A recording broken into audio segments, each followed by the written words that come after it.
Hey everyone, in this tutorial I'm going to teach you how you can connect your Quest Pro controllers to your Quest 3 headset. And let's get started. Super easy. I'm not going to waste your time with any other information. It's just straight to the point. First, what you're going to want to do is make sure your Oculus Quest 3 headset is turned on and make sure all of these controllers and all of your devices are fully charged for a better experience. Next, what you're going to want to do is click on this icon right here, which is this three-lined icon, and then you're going to click and hold this for a while. And then you're going to click on the Oculus button right here and hold that for a while.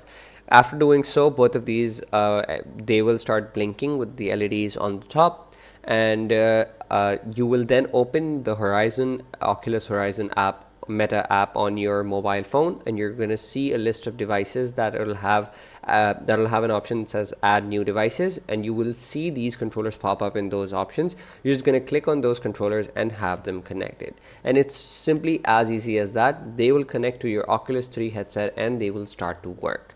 That's how you can connect your Quest Pro controllers to your Oculus Quest 3. Thank you for watching, everybody. I hope this video was helpful. If it was, please leave us a like.